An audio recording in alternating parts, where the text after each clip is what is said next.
इंसानियत का बर्ताव करें तो मुमकिन है कि ये अपनी राह बदल लें और नेक रास्ते पर आ जाएं। मेरी बात मान लो, अगर फिर भी ये ना सुधरें तो जो सजा देना चाहो दे देना। काफिले के लोगों ने अपने सरदार की बात को मान लिया और लुटेरों को माफ कर दिया। इसके बाद सौदागर ने सभी डाकुओं को अपने पास बुलाया और गंभीर स्वर में कहा, तुम लोगों को क्या सजा दी जाए? हमारे काफिले के साथियों का कहना है कि या तो तुम्हें सरेआम फांसी पर लटका दिया जाए या फिर गुलाम बनाकर बाजार में बेच दिया जाए। अब तुम ही बताओ, क्या तुम इन सजाओं के लिए तैयार हो? उसकी बात सुनकर खेमे में सन्नाटा छा गया। सज्जा का नाम सुनते ही डाकुओं की आंखों से आंसू बहने लगे। फिर सौदागर ने सख्त लहजे में कहा, इन सबको तख्तादार फांसी पर लटकाने की तैयारी की जाए। ये सुनते ही डाकू थर थर कांपने लगे।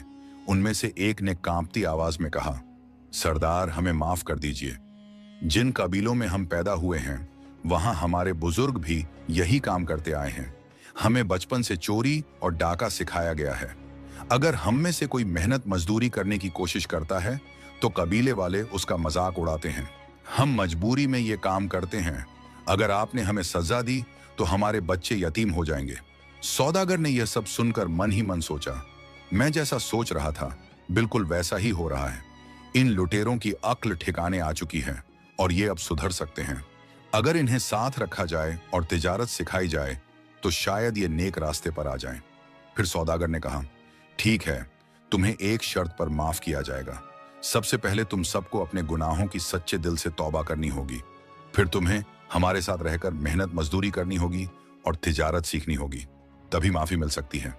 यह सुनकर सारे डाकू फौरन सजदे में गिर पड़े और गिड़गिड़ाते हुए अल्लाह से अपने गुनाहों की माफी मांगने लगे। ये देखकर सौदागर को सुकून और खुशी महसूस हुई, क्योंकि उनके चेहरे पर सच्ची तौबा के निशान साफ झलक रहे थे। उसने तुरंत उनके बंधन खोलने का हुक्म दिया और उनके लिए एक अलग खेमे का इंतजाम करवाया। तिजारत पूरी होने के बाद सौदागर पूरे काफिले के साथ, इंक्लूडिंग उन तौबा किए हुए लुटेरों के साथ, वापस रवाना हो गया।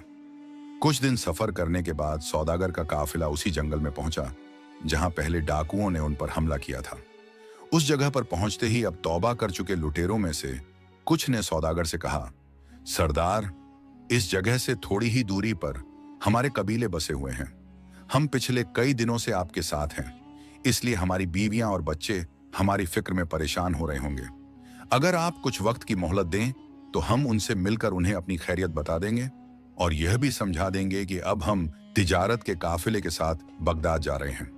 सौदागर ने उनकी बात सुनकर उन्हें जाने की इजाजत दे दी, लेकिन साथ ही सख्त लहजे में यह भी कहा, अगर तुम वापस नहीं आना चाहते तो अभी बता दो, ताकि हम तुम्हारा इंतजार न करें और काफिला लेकर सीधे बगदाद रवाना हो जाएं।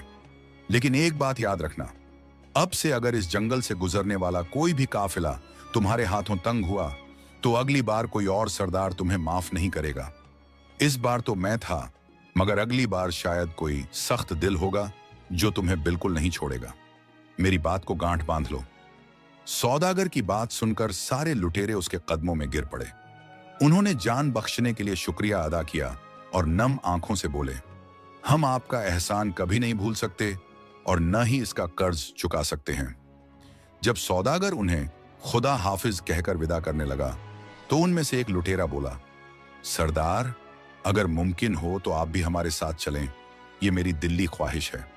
पहले तो सौदागर ने विनम्रता से मना कर दिया, लेकिन जब बाकी लुटेरों ने भी इसरार किया तो वह आखिरकार मान गया। उस रात काफिले के सारे लोग अपने अपने खेमों में आराम कर रहे थे और सौदागर बिना किसी को बताए चुपचाप लुटेरों के साथ उनके कबीले की ओर रवाना हो गया। काफी देर सफर करने के बाद सौदागर ने बेचैनी से लुटेरों से कहा, तुम लोग तो कह रहे थे कि तुम्हारा कबीला जंगल के बिल्कुल पास है, लेकिन हमें चलते हुए बहुत देर हो चुकी है और अब तक तुम्हारा कबीला नहीं आया। आखिर तुम्हारा कबीला कितनी दूर है? उनमें से एक लुटेरा मुस्कुराकर बोला, बस सरदार, पास ही है, आप परेशान न हो, जब तक हम हैं आपको कोई तकलीफ नहीं होगी। इतना कहकर वे फिर से अपने घोड़े दौड़ाने लगे।